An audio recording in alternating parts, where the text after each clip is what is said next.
For today's sessions, I'm gonna take 10 to 15 minutes of your time. No?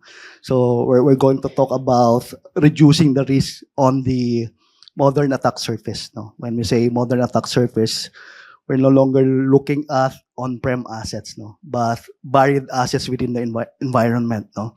When we say modern attack surface, as we all know, lahat ng mga organizations today, they're continuously growing in terms of assets. No? So when we say assets, nandiyan mga computers, network resources, and most especially identities. No? When we say identities, these are the users within our environment. No? So it's imperative for us to understand what are the associated risks with those assets, with those identities, and then how we're going to address the modern attack surface. But before that, basically this one will provide us insight on the anatomy of a breach. No? So when we say anatomy of a breach, in the perspective of the attackers or bad actors, dalawa lang yung tinitignan nila dyan. No? Assets within the environment, vulnerable assets within the environment, as well as identities. Identities na merong mga misconfigurations or privilege escalations. No? Those are the two things na tinitignan ng mga bad actors for them to compromise specific systems or assets within the environment. No? So, within the anatomy of the breach, no, mayroon tayong tinatawag na attack surface. No? Within the attack surface, nandiyan yung mga assets natin. Assets that can be compromised with vulnerabilities. No? And then, of course, once they get to access those vulnerable systems, vulnerable assets within the environment, they can then move laterally. And then they can compromise yung crown jewel within the environment. No? And then they can do at least three things. No? They can exfiltrate data. They can actually disrupt yung operations ng environment, no? Or ng buong organization. So how are we going to reduce the attack surface? No? So when we talk about vulnerability, vulnerability is a vulnerability, no? Meaning to say, those assets or specific assets within the environment, they have weak points. No? It's imperative for the whole organization to understand ano ba yung weak points ng assets na yun. What are the risks associated with those assets? No? And how are we going to protect and remediate those vulnerabilities? No? So that yung lateral movement and excess permission and privilege escalations can be prevented. No? So vulnerability is a vulnerability until it becomes an exposure. So once na meron ng exposure and vulnerability, the bad actors or the threat actors can easily penetrate yung specific systems or group of assets within the environment. No?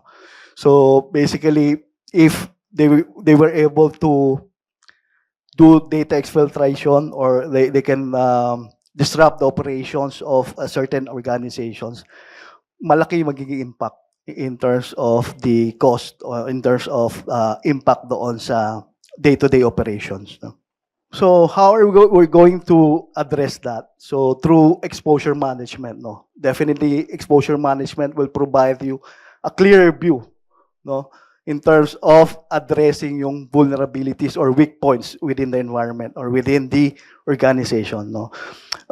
Assets, as I said, it can be a specific application. It can be a specific system that can be penetrated by threat actors or bad actors. No? If we leave them unpatched, yun yung pwedeng gamitin ng mga threat actors to compromise those assets. No? So basically, assets and inventory. No? Identity and assets, if we combine that, doon lumalabas yung tinatawag nating technical context. No? So lahat ng organizations, they need to understand what are the assets that are externally exposed, what are the assets on the entirety of the whole organization, and then they need to understand what are the identities associated with those assets. No? In that way, they would be able to protect the whole environment. So when we talk about attack paths and toxic combinations, normally ito yung ginagamit ng mga bad actors or threat actors to compromise systems within the environment. No? So having an asset with vulnerability and an identity with privilege escalation, definitely yun yung mga tinitingnan ng mga threat actors or bad actors to compromise the environment. No? So by limiting or protecting those assets, by addressing the risks, the exposures of the specific assets within the environment, we can then provide additional business context. No? So once we have those additional business context doon sa environment natin, in terms of the risks and exposures of the whole organization, we would be able to understand ano yung magiging business impact doon sa environment natin. As I said, exposure is basically preventable.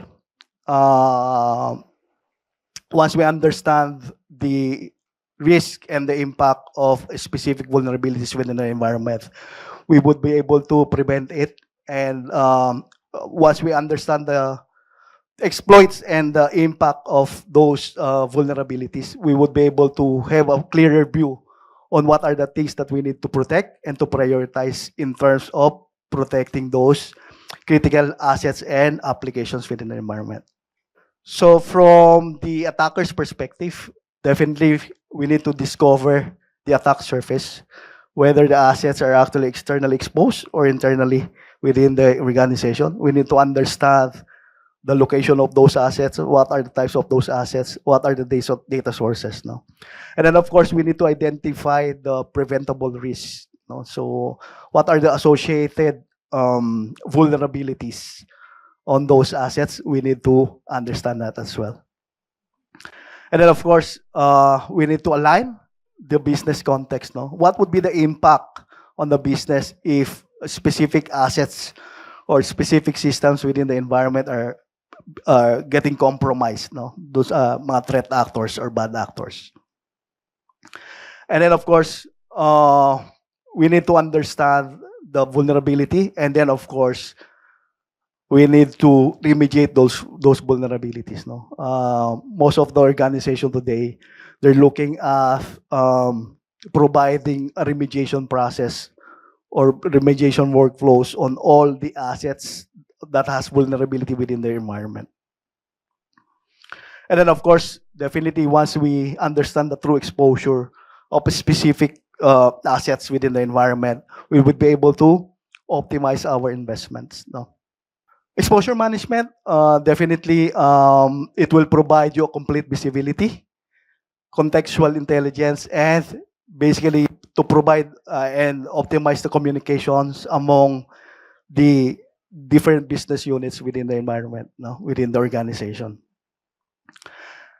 And then lastly, according to Gartner, any organization that will go through an exposure management or consolidation of all the assets or all the tools within their environment, they are unlikely to suffer a breach more than 3 times. No, so this is actually an information that came from Gartner. So basically, most of the organization today, they're looking at consolidating all their tools in their environment, as well as having a true understanding of what are the exposures on their organization today. Thank you very much. Thank you so much, Sir Marlon, for that presentation. And to give you a better understanding of our first speaker, Mr. Marlon Gino-gino's topic this afternoon, we'd like to show you this visual summary.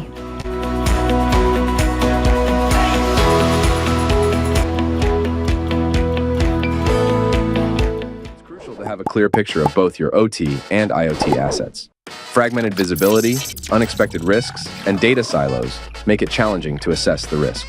But the truth is, OT is everywhere, from your factories to your data centers, office buildings, and more. Enter Tenable One for OT and IoT, the only platform to unify asset and vulnerability data for OT and IoT environments. simplifying how you understand and prioritize cyber risk. Tenable provides a clear view of all your assets, allowing you to focus on protecting what matters most. Gain complete visibility into your asset inventory across the attack surface. Uncover deep details about asset relationships and accelerate your remediation efforts with better insights. Stay miles ahead of threat actors and reduce your organization's cyber risk with Tenable One for OT and IoT.